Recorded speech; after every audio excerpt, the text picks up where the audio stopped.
Hello, good morning, good afternoon, everybody, wherever you are. Welcome to another episode of DE Webcast. This episode is sponsored by Adaptive Corporation. This is Kenneth Wong, Senior Editor for DE Magazine. I'm coming to you live from San Francisco, California. Glad to have you with us. I hope you and your loved ones are safe. Thanks for tuning in. Before we begin, I want to remind everybody that if you have questions for the panelists, you can submit them into the Q&A box at any time. We'll address them in the live Q&A session after the presentation, and we'll get through as many as time permits. You can also download a PDF copy of today's slides and check out the resources related to the topic from the resource list to the left of your slide window. Now, if you experience any kind of technical problems, please visit the webcast help guide by clicking on the help icon at the bottom of the console. If the slides are not advancing or it seems like they're stuck for some reason, try pressing F5 to refresh the browser. That usually solves a lot of the problem. All right, let's get started, shall we? Today we are talking about difficult decisions that you have to make with PCB design, trade-offs that you have to make in balancing cost, power consumption, and density. Those are some of the few components that you have to play around with to get a good design. So let's meet our speakers. We have two. So first we have Wayne Tanner. Wayne, welcome. Would you say hello to our audience and tell us about what you do at Adaptive, please? Hi, Kenneth. Yes, certainly. So I'm the Chief Operating Officer at Adaptive Corporation, and I'm responsible for the sales and technical team. And I also manage our simulation product line, so the products that we use for this webinar and other ones that we'll mention at the end of the webinar. Thank you. Very good. Thank you very much, Wayne. The other speaker we have is Mike. Mike is Wayne's colleague. And Mike, also say hello to our audience and introduce yourself, please. Good morning, good afternoon, good evening, wherever you may be. My name is Michael Fogg. I come out of the interconnect industry where I spent 35 years working on high-performance products, doing product development, industry standardization, signal integrity, electromagnetic interference, and I hold 46 patents, which I obtained while working for TE Connectivity and for Amphenol Corporation. Very good. Thank you very much, Mike. Audience, we have a live poll that is coming up, so watch out for it. And Mike is going to, at some point, introduce the poll, and we'll get your opinions on certain important topics. And Mike has told us that he is no wallflower. So by all means, if you have difficult questions about PCB design, submit them into the Q&A box. For now, I'm going to hand over things to you, Mike, and then you have control over the presentation slide from this point on. Okay, well, the topic today is using CST to evaluate poor design practices. I'll kind of do a very short introductory kind of example. Let's say that one of you is working on your own product design. You've thankfully gotten it done on time and on budget. And your marketing group or your customer came back and said, hey, I'd like to add an extra USB port to this particular product. Well, you look at it, and you've got your printed circuit board design, and you've really gone through a lot of issues, a lot of different iterations to reduce the layer count, reduce the cost. But now you have to make some decisions that are going to potentially compromise some of the features of that printed circuit board. And the question is that going to be a problem? Well, you went and talked to the signal integrity group, and they muttered their usual, it depends. But they then said, yeah, it'll work, but return loss is going to be bad, but it's good enough. Then the next point or person you had to go talk to is the EMI guy, and he looked at you and said, well, I really don't like it, and I'm going to need to run some simulations. Well, this is what the primary topic today is going to be. So I'm going to show just how a couple simple design decisions that have been made could have significant negative consequences on the overall performance. Here we have the abstract. I'm sure you've already read it, so we're not going to cover it today. And here is the list of what we're going to be covering. Basically, we're going to start with an introduction to EMI. Discuss some of the legal requirements, introduce EMI simulation, also just basic PCB design implications. And then I'm going to go through a series of EMI simulations showing what's happened and really the negative consequences of them, then make some recommendations, and then give information regarding support. So we'll jump right into it. The big thing right now, of course, is Internet of Things. And primarily, when people think of that, they think of 5G. And no, 5G does not cover or does not create COVID because it's working in a frequency range of 3.3 to 3.8 gigahertz. That's primarily domestic. There's slight variations in other countries, but that's pretty much where it's working. However, I was looking at the GSMA future view presentation, which is actually mentioned at the end of this, referenced at the end of this. And future versions for ultra-wideband 5G are eventually going to be running at a primary spectral range of 26 gigahertz, 28 gigahertz, and potentially 40 gigahertz. So now you're looking at extremely high frequencies and where things can have a very high tendency to radiate. Now, general Ethernet that you would have for your backbone type things, your routers and switches that you would typically buy, are already broadband, and most of them are now running at 28 gigabit, 56 gigabit, and they're now emerging 112 gigabit, but all of those are running their signals pretty much at 26 gigahertz, 26 or 28 gigahertz. And there's a lot of spectral range above and below that. So they're considered broadband and are already sitting up at the very high frequency ranges. And I've worked on those, for a significant number of years, and they certainly have their own series of problems. So frequency range and radiation levels are very tightly controlled, primarily in the United States by the FCC, the Federal Communications Commission. There's also the European equivalent, which is called CISPR. There are Asian equivalents and other equivalents in different countries, but the goal is to keep them what they call harmonious. What that means is that they're very similar in their frequency ranges, radiation levels. Like the difference, I think, between CISPR and FCC is CISPR is dB microvolts, whereas FCC is dB milliwatts, and there is a conversion between those, so it's not exactly a significant change. However, the concern that you need to be aware of is that violating these requirements, in this case it's what's called unintended radiation, can result in significant penalties and fines. First thing is they can shut your line down and fine your EMI engineer. Now, me being an EMI engineer does not want to get fined, certainly. But the standard FCC fine can be around $19,000. I believe that's been adjusted up slightly due to inflation. I think it was adjusted in 2018, but it's similar to that. And so a maximum of $144,000 for each continuing violation. So if you have a number of different violations, that will rapidly sum up. Now, if you take those products and refuse to fix the problems, the FCC can increase that to the millions of dollars or tens of millions of dollars. And also, the federal law allows the FCC to show up at your facility, seize your product, and shut your lines down. So certainly it can be very negative consequences by not paying attention to this. Now, this poll one, not really supposed to be here. So, if this is the wrong place, Mike, go ahead and continue until you're ready to do the poll. Okay. This is the next slide, so please continue speaking until you get to the point where you want to do the poll. So basic introduction to EMI simulation. Typically, most places don't do EMI simulation. I know a number of years ago I was asked to set up the EMI simulation capability at TE Connectivity, and then I was asked to do the same at Amphenol, just because either they didn't have it or was very limited in scope. The trouble with EMI is that you normally have to test on what's considered a typical application, and you don't test components, you only test systems. You don't test a particular component, a particular plug or a particular module. It has to be actually a full system that can stand alone.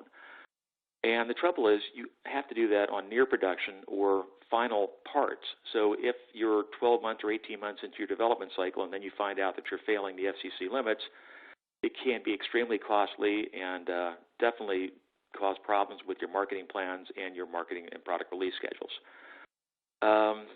And with EMI, there's really no substitute for experience. An experienced EMI engineer will typically know where to look. On a product, there are certain things that are known problems, and they can be extremely invaluable in helping you to go through the troubleshooting process. But the beauty is simulation tools can give you a way of looking at individual pieces to find out, is this particular decision that I've made going to be a problem? And if so, what potential fixes could I do to it, and how well will these fixes perform? Simple example I like to give is I was working on a stacked SFP product, modular product. We wanted to put absorptive materials, and we used the EMI animation capabilities to see where the energy was propagating out of the part. And then we were able to try about 10 or 15 different designs in the span of about a week. as opposed to building the parts, which would have taken us about 10 to 14 weeks, and then a couple weeks to test and go through that particular process. And CST is a tool that is extremely good for looking at EMI problems. And also it's very good at doing iterative testing, so you can potentially look at 10 different fixes over a weekend and come back in on Monday morning and it's sitting there waiting for you. Now, the actual simulations you can do, there are a variety of different tools that are present in it. I'm just going to mention a couple. And the key one that I use in the investigations that I'm dealing with is called total radiated power. Total radiated power, or TRP, is just basically taking all the energy that radiates off a particular device and integrating it over the entire surface. Kind of imagine that if you had a ball maybe 1 meter away from it, you're going to take all the energy that hits that ball and integrate it to find out what the total amount of energy is that's radiating off a part. This is very similar to, if you're familiar with EMI testing, what you would do in a mode-stirred chamber where you're trying to find the maximum value at any particular frequency by disturbing the field patterns in that particular chamber. Now, there are a lot of different outputs. You can use E-field plots, H-field plots, just total radiation density plots, and many others. In this particular case here, I'm showing what the field pattern looks like in a differential differential strip line at 20.5 gigahertz. You can see that the E-field, and this is actually maximum E-field, so it's normalized, and not normalized, magnitude. And you can see that if you back calculate what one frequency or one wavelength would be in this particular printed circuit board example. So things that you can look at, the sort of products that you would typically investigate are going to be board-to-board connectors. That's my background. Cell phone and GPS antennas, PCB design compromises, cable assemblies, overall PCB designs. And you can take that much further. I've seen co-simulations where they've looked at antennas on top of cars, antennas on airplanes, or radiation on warships. So you can actually do what are called co-simulations, where you look at the E-field or far-field plots and then integrate that into a much larger model so you don't have the serious meshing problems. But the trouble with the simulation is full systems can be complex and require very expensive hardware. Typically use graphical accelerators, many of them, and server farms. And some of the files are huge. Like I have files that have been in the hundreds of gigabytes, and also the process can be very lengthy. Just looking at one large interconnect, board-to-board interconnect, and footprints at each end and the traces can take as long as 1 to 2 weeks. So you obviously don't want to be looking at an entire part if you only need to find out if one particular part of it is radiating. So that's the good and the downside of the EMI simulation.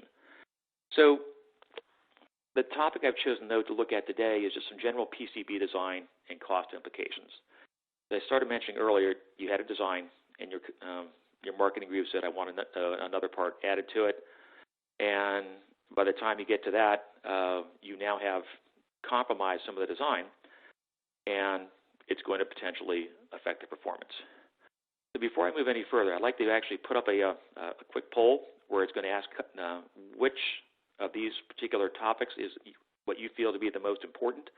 So we're going to take a minute here, and Kenneth is going to add a poll and put it on the screen, and then I'll move on after that. Sounds good. Let's do that. Audience, I'd like to get your opinion on this topic, so Mike also get some idea where you stand on this as well. Here's the poll. Please help us complete this for us. Which of the following is most important to you when designing PCB? Is it a layer count? Is it material quality and cost control? Is it ease of use, manufacturability? Is it signal integrity? Is it EMI and RFI interferences? So I'll give you some time to think about it and then submit your question, and then Mike is going to take a look at that, and then we'll discuss it a little bit. So Mike, I have, of course, like many people at home, we have a lot of Wi-Fi devices, and we have a router that is in close proximity, but they normally don't cause any kind of EMI or RFI interferences, it seems to me. What tends to be the typical scenarios where these become an issue? Well, if you remember a couple of years back with the older cell phones, if you had your cell phone too close to your PC would start making strange noises and start to lock up. But more importantly, the spectral range for each particular type of device is very closely controlled. So you have a very narrow band that you're allowed to actually run your signals in. And as long as you stay within that band, that's called intentional radiators. You typically don't have a problem. But in some cases, you may have just too much radiation at different frequencies, and if you get something too close, you may have that a power cable is radiating and then causing trouble with your router. There's all kinds of examples. I mean, one of the worst examples was back in one of the wars in the Middle East. There was a warship that had to shut down their identify friend or foe check to find out if planes flying overhead were friendlies or whether they were military aircraft in order to be able to use their tracking radar. So when they shut that down, they didn't realize the plane that was flying over was a commercial jet, commercial airliner, and the U.S. Navy shot down a commercial airliner because it had the two different systems could not work at the same time. So that's a tragic example. And another example was when back in the Vietnam War, there was, I believe John McCain was in a plane and a missile detonated on the carrier deck. It actually launched on the carrier deck, and that is widely believed to have been a case of electromagnetic interference. That the radar system caused the missile to misfire on the carrier deck, and it resulted in the loss, I think, of over 100 sailors. Well, compared to these, it seems like some kind of strange behaviors from my mobile devices is not such a big deal anymore. Let's take a look at the audience responses. Take a look at this here. Layer count, we have a little bit of that, but I think the majority of the people are saying EMI and RFI interference is actually the bigger problem, and it is actually in rival with signal integrity and ease of use and manufacturability. Does it match what you were expecting people would say, Mike? No, I was actually expecting that material cost and layer count would be the two highest ones.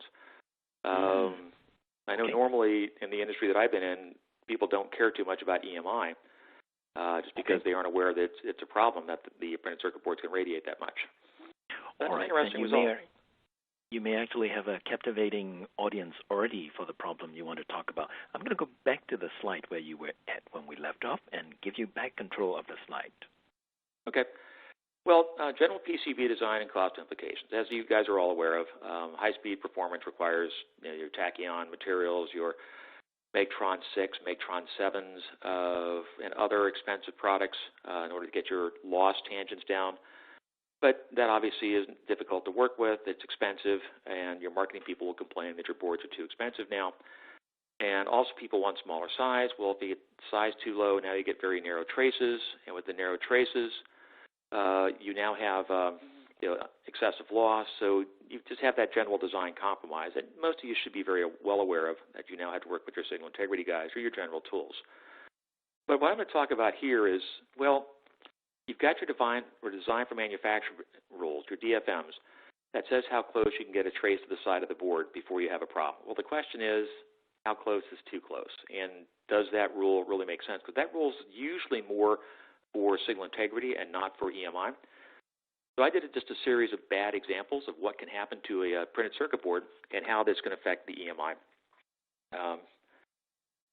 So I've looked at the standard two different versions. You've got microstrip, where you just have a signal over top of a ground plane, and you've got your strip line, where you've got ground planes above and below. These are very simple cases, and these are the models that I used. There's no need to make it more complicated because you draw the same conclusion regardless of how complicated the models are. Pros and cons, as you mostly are going to be aware, microstrip, you need two layers, and then it's basically a surface coating, and you can pull it off if your design is simple enough. I mean, if you were signal vias, ideal for surface mount products, it's basically straightforward. However, as you get to higher layer counts, well, now you've got all kinds of potential problems. Strip line, you've got less crosstalk, less EMI, and easier to route signals on internal layers, and less foreign crosstalk. So on microstrip, the cons with that, obviously, you've got more radiated emissions, difficult to route signal traces just because it just gets too complicated, and foreign crosstalk can be a problem due to non-homogeneous dielectrics. Strip line, more layers, obviously you need at least three. Typically you're going to have a 6-layer board or something like that. And thicker board, obviously, because as soon as you add a second ground, you need to have the grounds further away from the signal traces in order to keep your impedance where you want it to be. You have more vias, and also it's a fairly thick board, you need to back drill the signals just to make sure you don't have the signal or the signal stubs hanging in the signal path. So what am I going to actually look at? Well, what I wanted to do was just show things that I've seen done. And these are classic cases, but basically how close can a trace be to the edge of a board? Is microstrip better than stripline? Is differential signaling better than single-ended? And does the length of a discontinuity affect the EMI performance? Well, normally you probably have drawn your own conclusions, and I had drawn mine too. But data is always good. So the particular board that I've simulated is just a 4 millimeter wide board. It's 40 millimeters in length, and I put a cut in the ground plane of 20 millimeters in length. And just decided to just iteratively move that closer and closer to the traces, and then eventually past the traces, showing what happens if you've completely cleared the ground away. This could be the cases if you had, like I said in the example, somebody wanted to put one more surface mount connector on top of it, and in order to do that, you had to clear the ground away, but it's only for a short distance, so hopefully it's not going to be a problem. So let's take a look at it and find out if it is. So the model, basically, it's one differential pair or one differential pair strip line, one single-ended strip line, or one single-ended microstrip. And the differential impedance was 100 plus or minus a tenth, and single-ended was 50 plus or minus a tenth. So when looking at the insertion loss curves for both of these things, they're extremely smooth. Return loss, I think, was like 60 dB down. So they were both met the design requirements. And this shows the different cross sections. There's a lot here, but in the first case, you have the ground is the entire width of the board. The second case, the ground is 0.454 away from the signal, and why 0.454 was chosen is I used kind of a normal DFM of 0.2 millimeters to the edge of the ground, and then if I wanted to put any stitching vias, I would need another 10 thousandths or 0.254, so that's why I got 0.454. The second case is at 0.2 millimeter. The signal, then the third case is flush with the edge of the signal. The fourth case is the middle of the signal line or the signal pair, and the fifth case is that we've gone 0.2 millimeters beyond the far edge of the signal. So it's effectively a full removal of the ground plane under the signal for a short particular dimension. So we'll start with just the ideal case. This is just the differential strip line. And what I've done here is just measure the total radiated power, and I started at 1 gigahertz and swept to 40 gigahertz. So in the case where the ground plane was the 4 millimeters wide, it was too low to plot. It was something in the range of, well, it was too low. It was below accuracy thresholds of the solver itself. But you can see as we get closer to the signal pair, we get the gold trace is the 0.454, the blue trace is the 0.2, the red trace is flush with the edge, and then the middle of the signal pair or past the signal pair, you can see that it's now up above 0 dB milliwatts. And it's obviously a significant difference. Just moving that ground a very small amount is resulting in a 40 dB increase in radiated emissions. Now, the unfortunate part with this is total radiated power in the case of this particular type of simulation does not tell you whether or not it's going to fail. It gives you just a relative understanding that if you were having radiation problems and you think this is the key source, if you make those improvements, that you may see improvements as much as that. But it does not scale directly, but it just gives you an indication. So what it's showing here is that once you get beyond, closer than about 0.454, it's starting to have the significant impacts. So I also look at the common mode excitation. That's where you have asymmetry, either caused by skew or caused by driver asymmetry on the rise and fall times. And as expected, it's a little bit worse, but as long as the ground plane is overhanging far enough, all the energy is constrained within the ground planes, and it's not really radiating much. Single-ended strip line. Performance, fairly similar, a couple dB worse, but in general, it's still well behaved, and you're still seeing that 40 to 45 dB difference between a 0.454 to the edge of the board versus a notch that's going 0.2 millimeters past. Now we look at the microstrip, and regardless of where the ground is located, microstrip just likes to radiate. So that's that's the case where if you're working on high-frequency applications, it's probably best just to avoid microstrip unless it's an intentional radiator. So normally, or in this particular type of frequency range we're looking at, you're going to bury your signals inside the board. So we get into the next question. I use a 20 millimeter long cut. People would look at that and say, well, is that really what you're going to expect? I mean, I just put a very small notch in it so I could actually separate or isolate a power plane from a ground plane. So I took that 20 millimeter cut and changed it to a 1 millimeter cut. So it's now obviously much shorter. And the difference you see here is if we look at the 0.2 millimeters beyond the trace is the gray and the gold traces. You can see at lower frequencies there's the shorter trace is definitely better. The shorter cut is definitely better. But as you get beyond about 6 or 7 gigahertz, there really is no difference between how long the particular cut is. And also with the 0.2 millimeters before or overhang, where the ground is not cut beyond that, you can see it's definitely better. So once again, you see the improvement in the shorter cut is in the lower frequency ranges, and but that goes away around the 5 or 6 gigahertz range. So pretty much what it's telling you is that if, regardless what you do, if you put this kind of aggressive cut in your signal grounds, the results are going to be very, very poor. You definitely want to keep a reasonable amount of overhang there, and if necessary, you may want to put stitching vias in there. And so just to kind of give a better or visual representation of this, did a couple field plots. In this particular case, you take and do the simulation and calculate the E-field plots, then you plot it on a plane. So what I've shown here is the differential strip line, and the one on the far left is where you have a full ground the entire width, and you can see that the field energy is very tightly constrained around the differential pair.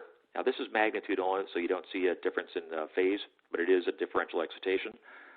As you can see that when you get beyond 4 or 5 trace widths, that it very quickly attenuates almost to 0. And then if we look at it where I have it cut or flush to the edge trace, you can now see, which is the middle signal, or the middle graph, you can now see that a lot of the energy is starting to now get on the outside of the ground, is starting to radiate. You can obviously see this is an undesirable situation. And then if you look at where the ground plane has been cut beyond the signal traces, which will be on the right side, you can see that really very little energy is propagating between the ground planes, and it's now all propagating along the outside edge of the printed circuit board, and you effectively created kind of a slot antenna. So this is where you can use some of the animation tools and also the graphical output tools to give you a better insight as to how much of an issue do I have here. You could intuitively look at the one on the left and just kind of look at it and make a rough guess about how close you could put the next pair or how close you can cut the ground before you're going to start seeing energy propagating, just because it gives you a powerful way of looking at where the energy is concentrated. So I did a quick summary of total radiated power. This is just looking at the different cases that I plotted there. And you can see that between the differential strip line with a full board, you're at 96 dB milliwatt or minus 96 dB milliwatts. And when you go with the 20 millimeter microstrip, you're at plus 17.3. So you're basically about 110 dB difference in radiated energy between the two different cases. If you just look at one particular case, you can see there's still a significant, usually 40 dB range between best and worst case. So it just gives you a quick tabular example of how much it's going to vary, and also of just how bad it could be. The simple way of describing it is that I believe in one of these things, one of the microstrip cases, 12% of the energy was radiating off the trace itself. So a couple quick recommendations. Only simulate as much as necessary, but simulate as often as you can. If you have to make a design compromise, pull out the CST or other tools that exist in the industry and take a look at it. If you're not sure about whether or not something's going to be or have an effect, if you have an EMI guy on site, definitely consult with them, because the EMI rules are not the same as DFM. DFM is meant to make sure that your fabricator can build the boards.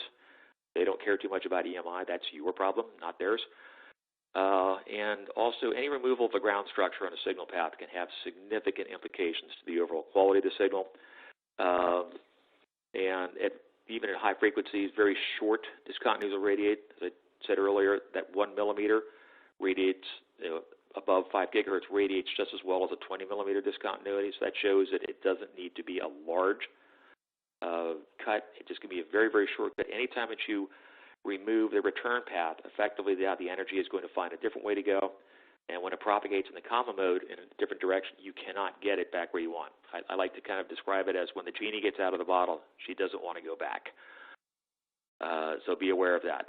And small features can have large impacts on SI and EMI. Like I said earlier, some of these parts were radiating 12% of the energy, and that is a guaranteed failure when you go to bring these parts through a EMI test. Now, something I mentioned a little bit earlier is that CST gives some very interesting ways of doing some of these models, and one of them is what's called parametric analysis. In this particular case, this is showing the particular model where I've removed the dielectric, but you can see where the ground has been cut to the 0.2 millimeters past the far signal trace. In CST itself, you can have it that you select those two surfaces, and then you pull the surfaces to the right to extend the ground plane. What you can do is actually create a variable h and give that variable a value of 0, 0.2, 0.4794, 0.76, 0.9, 1.2, and 2.5, and that actually simulates all the different cases that are shown in this presentation. And so you just basically have to set up your parametric analysis, and on Friday afternoon before you go home, you hit go or start analysis, and when you come back in on Monday morning, all your data is waiting for you. So you can actually look at a large number of iterations. These models on my workstation were typically running in 10 to 15 minutes, and have all your data waiting for you so that you can do a lot of what-if scenarios. So it's a very neat feature that's available, and something which can give you a way of looking at a large number of variables, because you can make that variable your dielectric constant, you can make it your loss tangent, you can make it your ground overhang, you can make it your trace width or trace spacing. All these things can be done as a variable, and you can also do some multivariable analyses. And if you have the time and the compute horsepower, you can then come back after a weekend or overnight and have a tremendous set of results available for you. So quick question about support, or a quick comment about support. EMI Simulation is a standard output of CST. You set the models up, you set them up slightly differently. And trying to work with it, if you don't work with it on a regular basis, the output is, I'd say, relatively non-intuitive. I work with it on a regular basis, and I still stumble around. So only simulate, though, what you need to, because large simulations require large amounts of hardware, a large number of license tokens, and can take a long time to run. And since EMI simulation is not done on a regular basis, you have to make sure that you heavily document your setups so that you can reuse them. Because if not, this program is a use it or lose it, that you will forget some of the pieces. So you have to make sure it's heavily documented so you can duplicate what you've done before. And also frequently, a lot of companies do not have the size and bandwidth to be able to have a dedicated source. So it may be something which is good to actually call on other people to do the work for you. And Adaptive Corporation, we have obviously the resources and experience to support your engineers in most situations. And with that, I'm going to pass it on to Wayne Tanner, Adaptive COO, to give some comments about the company itself. Okay, thanks, Mike. So just to give you a little bit of, to wrap this webinar up with a little bit of information about Adaptive, we are the digital physical product lifecycle company. We offer products, support, and services for the complete digital physical journey. So from design, simulation, virtual manufacturing, additive manufacturing, and inspection metrology.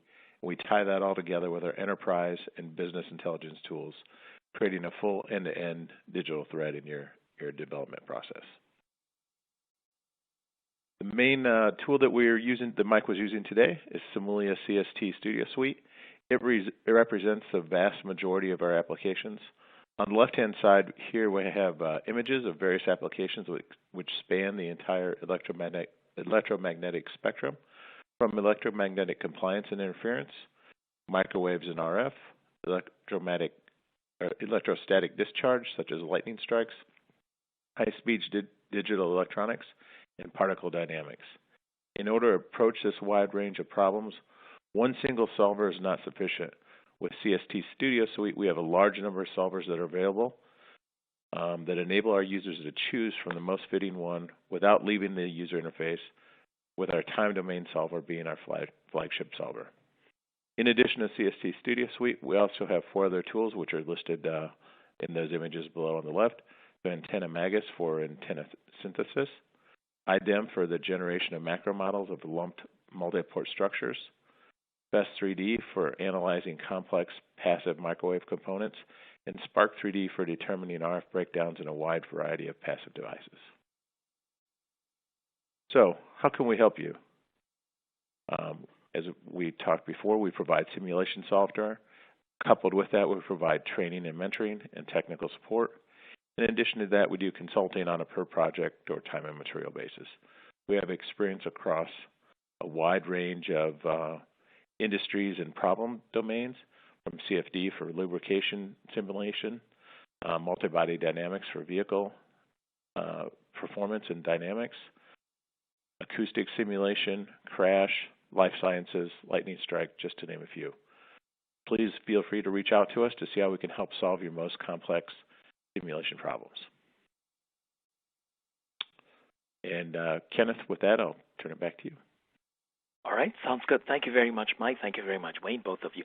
Audience, this is your chance to ask questions. So if you have some questions specifically about your project, specifically about some of the materials that you want to explore, or about a kind of scenarios that you're not sure how to simulate, this is your chance to type those questions in. We have some questions that we received during the registration process, so why don't we just go ahead and do that? Let's start taking care of that first. Now, one of the person wants to know, why did you remove the signal grounds above and below the traces? Wouldn't the most likely case be just one of them to be removed? Mike, would you want to address that? Yes, there's a couple ways that could be the case. Let's say that you're working on a standard 6-layer board, and you've got your surface features on L1, you've got your signal ground as L2 and L4, your signal layer is L3, and L5 is low-speed lines, and L6 is your bottom layer of the board. Normally, the signal ground layers are identical, and in this case, you made a change to one and just automatically drop down to the second one. In reality, you wouldn't want to do that. You would only want to make it to the whatever layer you needed, which typically would be L2. So I did a worst-case analysis here. It won't change the results much. It will change the magnitude somewhat, but the conclusions would be the same. All right. Another question here that we can perhaps address here. You only show EMI for a single-ended microstrip traces. Would you expect that differential microstrip would have the same results? Maybe Mike. Differential microstrip. A differential microstrip tends to be 10 to 15 dB better, just due to the self-cancellation. However, the conclusions are the same because you're still removing the ground, and as soon as you start removing the ground and you're creating an asymmetrical return path, and so now you have the energy is propagating along the edges of the cut, and so it would be better. It'd still be worse than the stripline version, but it's definitely better than the single-ended, but it's still going to have the same results. Okay, very good. Mike, let me go ahead and chat a little bit with Wayne. While I do that, would you maybe take a look at the questions that are in the queue and see if there are things that you'd like to address, and then I'll come back to you later. Wayne, we are right now dealing with a lot of people who are designing AR, VR, that sort of augmented reality, virtual reality goggles and hardwares are becoming very popular here. Are the EMI and RFI problems relevant to these kind of designs as well? Yeah, absolutely, Kenneth, they are. Well, in the case of EMI, the federal requirements are broken into commercial and residential, and the residential requirements are 10 dB more stringent than the commercial. The reason is that the devices you would typically have in the home can have ways, just negative impacts. They're closer together, and it can be very annoying to those using it. So the FCC does mandate both industrial or commercial and residential. Okay, very good, very good. Let's go back to the questions from the audience here. There is one question we've got here.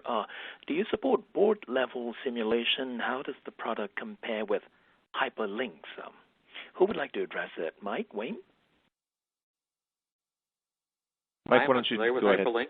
Well, I'm unfamiliar with hyperlinks, but I know that there is a full suite of tools in Microwave Studio that is meant for board-level EMI. You can actually upload the entire board and then pick a particular signal line and excite that and look at the total radiated power.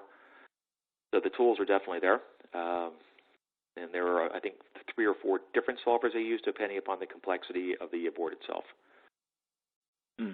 All right, good. Okay, Mike, did you get a chance to take a look at the queue? And are there some of the questions that you'd like to help address? Take a look at this here. Well, there's one about the what's the minimum computer requirements. Let's address that. Yeah, let's address that. Okay. There really isn't a right answer for that. There are general recommendations. Pretty much, CST runs primarily on graphical accelerator cards, the Teslas and things like that, the ones from NVIDIA.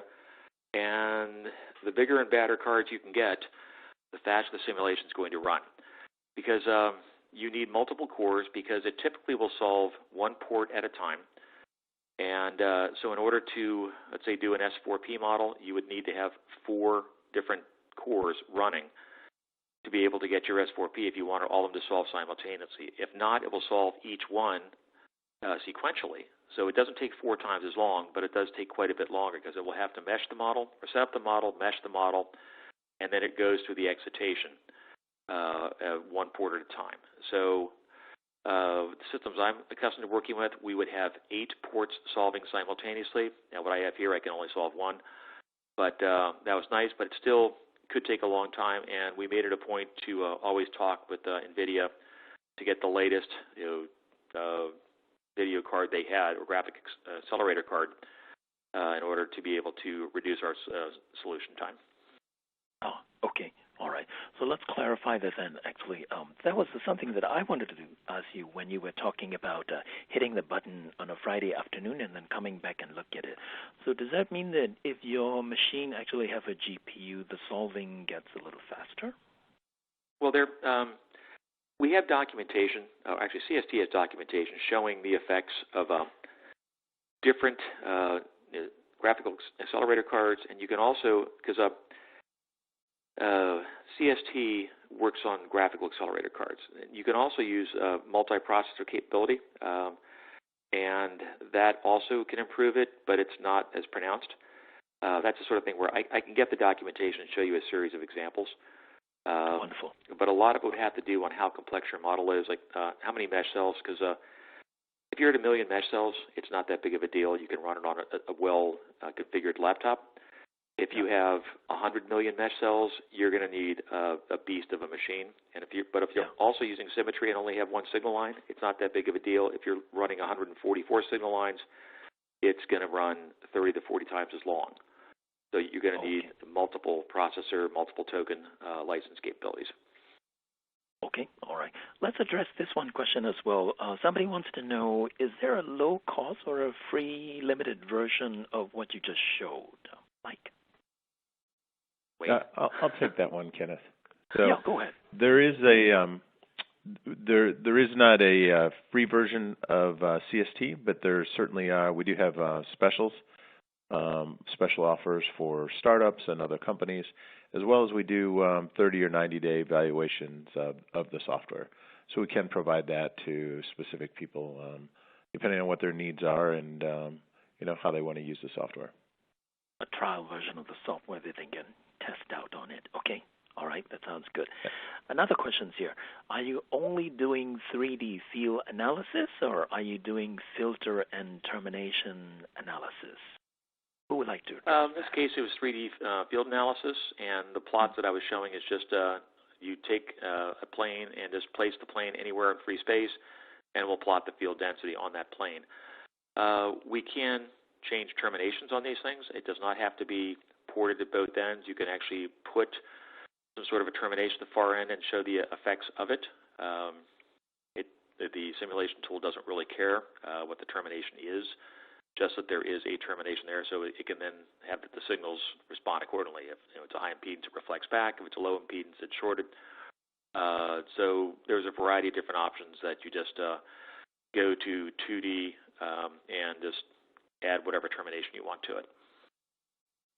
All right, good. Okay. All right. Audience, we still have maybe time for about one or two more questions. If you have some questions that you like to type them in, now is the time to do that. Meanwhile, I'm going to go back to Mike.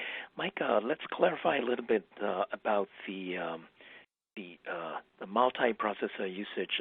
Does that mean that somebody could actually have, if they have access to a server or something like that, they can apply that to make the solving faster? Could you clarify? I'm not an expert on the setups, but I can give you kind of a general feel for it. CST prefers to have one processor controlling a series of graphical accelerator cards. The configurations I'm used to, we had our front-end units, which we would set up the models and do the meshing, and then it would go to the solver, and the solver would then distribute each of the ports to one of the graphical accelerator cards. And we typically had 8 of those devices in a rack, and that way we could do 8 ports simultaneously. You can do parallel processing capabilities, but the way it tosses it out to the different processing is a little bit different. It's not ideal for CST. And in order to do that, you also have to have the appropriate number of licenses, because each license will only allow you to distribute the models to a certain number of ports. And when you get to that particular number, you then have to wait till the model sequentially runs through those, or serially runs through that, or you have to purchase additional tokens to be able to run additional ports. Understandable. That is typically how simulation software usually work, whether it's a crash simulation or a mechanical simulation or thermal simulation. So that makes sense to me, that token system. All right, let's take one last question here. This listener wants to know, do you have any full DDR simulation suite that can do SSO testing and or compliance testing for DDR-based designs? The software could handle a model complexity of DDR. The trouble is, in a time domain signal like that, where you're doing, basically you've got a bunch of non-correlated signal lines. The EMI simulation is only looking at one excited signal channel. So it can be a differential pair, it can be a single-ended line. You can't actually predict how all the signals are going to sum, because you've got different signals going to different devices. The devices on the board themselves are radiating. The complexity level of trying to run that simulation is extremely high. Now, I've seen it where we've been able to take the total radiated power and the spectrum of the particular device itself, and we actually just tested the device, or in some case I used MATLAB to create the digital spectrum of like a 2 to the 11 PRBS pattern or something, and then convolve the two of them together to get a predicted radiated spectrum. So you can get an indication, but to try to solve an entire DDR system, the results will, one, it's impractical, and two, how you would correlate that to what's actually going across the memory bus, and how many lines, how many bits, and how do you statistically sum all the information up is, I think, well beyond the scope of a traditional simulation. All right, very good. Audience, if you have more questions, you can still send them in. We will capture them, and I promise you we'll work with Mike and Wayne to get your questions answered in writing, although I'm afraid this is all the time that we have slotted for the live portion of the Q&A. So as we're going to wrap up, I'd like to give you a chance, Mike, to say anything that was left unsaid or some thoughts that occur because you heard the questions that came in from the audience. Any last words? Well, actually, I'm looking at one of the questions. Gordon sent one in about can the software simulate EMC susceptibility? Okay. Interesting question. I never quite believed that EMI's radiation and susceptibility were the same. So I did a series of tests, validation tests, where I took a cable assembly, or I think it was a cable assembly, and measured the EMI at a mode stirred chamber. And then I took the same part and drove the receive antenna and measured the cable assembly to find out, is there that duality? Are the results the same? And surprisingly, they are the same. Intuitively, it doesn't seem like it would be, but in reality, I had been told by the senior engineer, who's much more senior than I am, that it is, and that I should experiment with it. So it was just one of those things that it does give you useful results. It was a little off at some of the lower frequencies. When I say lower frequencies, it was below 100 megahertz. But the tool just gives you a very useful, and in the case of my background of product development, it allowed for investigation of a lot of things that we normally couldn't have done due to time or cost constraints, and gives you a graphical output that just helps you kind of look at it and gives you then an intuitive understanding of where your problem is and helps you better solve what you're trying to do. So it's a valuable tool in more ways than just giving you an answer. It gives you insight.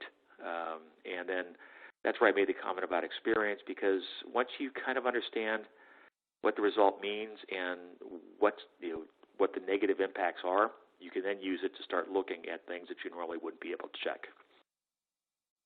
All right, very good. Wayne, I'm about to wrap up, but before I do that, would you like to say any kind of last word? It seems to me like during the shutdown, when people don't have access to the physical lab and things like that, simulation seems to be playing a much bigger role. Yeah, Kenneth, actually, simulation has been playing a huge role in the last several months as a lot of people have been shut down and unable to do physical testing and access labs and things like that. And we've seen, a huge increase in interest in, our customers asking more support questions and using that time to also do more training as well on difficult topics that they may not have had time to do previously. So we think, particularly as we kind of adjust to the new normal moving forward, you'll see simulation being used tremendously to help do predictions and reduce the amount of physical testing that's necessary. Very good. Audience, I actually see that there are some new questions coming in, but I apologize. We are going to have to wrap up. But the questions that left unanswered, Mike and Wayne are going to work and get back to you in writing. They have given me their word, so count on that. So, audience, I'd like to thank you for spending your precious time, precious afternoon, morning, evening, whatever that may be, with us. I really appreciate it. I also like to thank Adaptive Corporation for making this live discussion possible. I'd also like to thank our webcast manager, Steve Paul, who is working behind the scene to make us all sound good, look good, and everything run smoothly. I'm Kenneth Wong, Senior Editor for DE. Until the next episode, where we hope to get your company again, we are tuning out. Bye-bye.